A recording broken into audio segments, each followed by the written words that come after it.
Muslim contributions to mathematics in the Golden Age can only be described as monumental. Mathematics itself is, of course, the basis for almost all other sciences, including physics, chemistry, astronomy, and geography.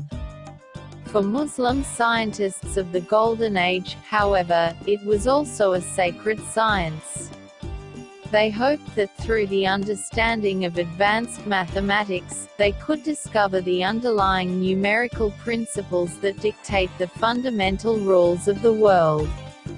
Today, anyone who has taken a basic physics class understands that formulas dictate the movement of objects through space. In the Golden Ages, that formula was a mystery, and through theory and experimentation, scientists hoped to find these apparently magical algorithms. Through that understanding, a greater appreciation and love for God's power and relationship with His creation could be achieved, making mathematical study a spiritual journey as well. One of the first great Muslim mathematicians was Muhammad ibn Musa al-Khwarizmi, a Persian who lived from 780 to 850.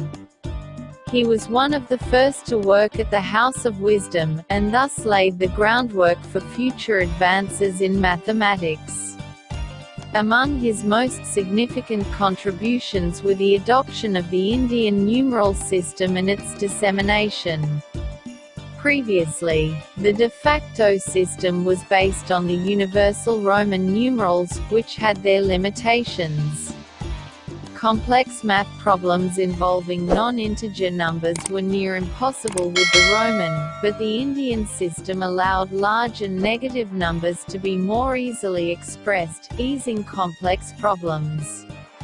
Al-Khawarzmi not only borrowed the system from the ancient Indians but also added onto it an essential missing link, the zero. Although he was unable to mathematically prove zero, since anything divided by zero is undefined, Al-Khawarzmi implemented it in his further studies, revolutionizing some subjects and inventing others. Perhaps Al-Khwarizmi's greatest contribution was the development of algebra. In his monumental work, the compendious book on calculation by completion and balancing, he explains how algebraic equations can be used to solve everyday problems, ranging from dividing up the inheritance to geography. Here Al-Khawarizmi was a pioneer.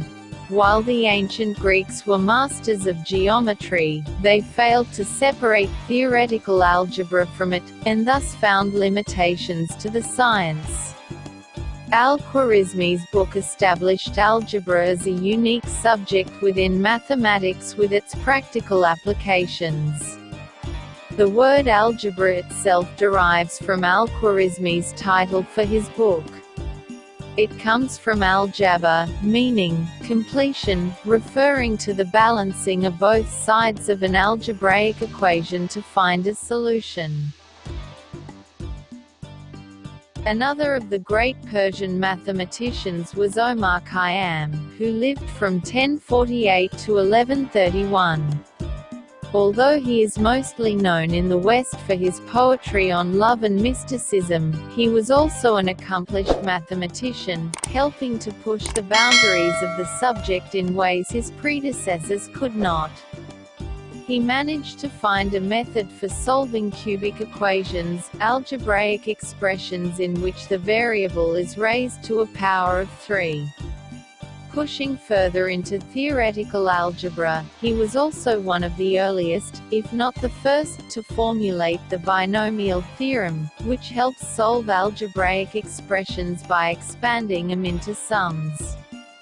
These discoveries may seem overly theoretical and only useful for torturing secondary school math students, but they have important applications. Through advanced algebra, subjects such as trigonometry and calculus could be developed. Muslims further developed trigonometry itself, particularly the 10th-century scientist al-Battani, for an acceptable reason. Through trigonometric functions and a basic understanding of the stars, people could calculate their exact position on Earth, which was of vital importance for Muslims, who must pray in the direction of Mecca. Handbooks produced in the Golden Age listed hundreds of cities, their coordinates, and the direction from there to Mecca. For this reason, many mosques built over 1,000 years ago are now being found to point directly at Mecca, even from thousands of kilometers away. The basic trigonometric properties put forth by Muslim mathematicians also serve as the basis for how GPS systems work today.